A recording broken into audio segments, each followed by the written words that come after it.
Hello everyone. ചില ആളുകളുണ്ട് കുറ്റബോധം കൊണ്ട് നടക്കുന്ന ആളുകൾ, ഗിൽറ്റി ഫീലിംഗ് കൊണ്ട് നടക്കുന്ന ആളുകൾ. അതായത് എന്തെങ്കിലും മിസ്റ്റേക്ക് അവരുടെ ഭാഗത്തു നിന്ന് സംഭവിച്ചു പോയിട്ടുണ്ടാവും.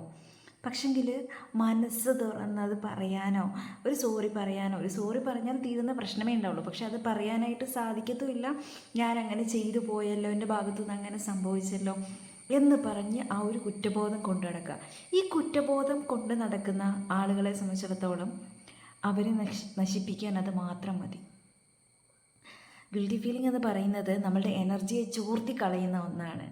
അപ്പോൾ നമ്മളുടെ ജീവിതത്തിൽ എന്തെങ്കിലും ഒരു പ്രയാസം ഉണ്ടായാൽ, അല്ലെങ്കിൽ നമ്മളിൽ നിന്ന് ഒരു മിസ്റ്റേക്ക് സംഭവിച്ചു കഴിഞ്ഞാൽ, നമ്മളിലുള്ള ഈഗോയെ കൊന്നതിന് ശേഷം ജസ്റ്റ് ഓപ്പണായിട്ട് പറയാനുള്ള ആളുകളോട് സോറിയാ എന്താണോ ആ ഒരു വാക്ക് പറഞ്ഞ് അത് പഴയപടി അവരെ തിരിച്ചു കൊണ്ടുവരുന്നതിന് ശേഷം, പഴയപടി എന്ന് പറയുമ്പോൾ അത് പതിയെ സാധ്യമാവുകയുള്ളൂ.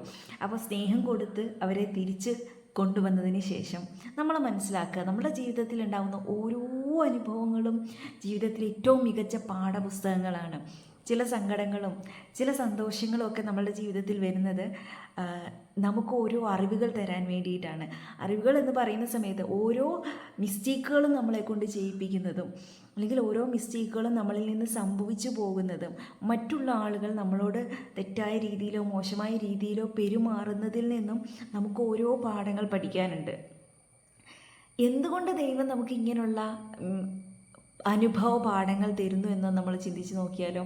ഇനിയും നമ്മുടെ ജീവിതത്തിൽ ഇതിനേക്കാൾ എത്ര വലിയ കഠിനമായ പരീക്ഷണങ്ങൾ വന്നാലും തളരാതെ കരുത്തോടുകൂടി മുൻപോട്ട് പോകാൻ വേണ്ടിയിട്ടാണ് എന്നൊന്ന് ചിന്തിച്ച് നോക്കൂ.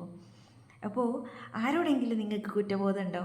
അല്ലെങ്കിൽ ആരെങ്കിലും നിങ്ങളോട് ചെയ്തതിൻ്റെ പേരിൽ നിങ്ങൾക്ക് കുറ്റബോധം ഉണ്ടോ?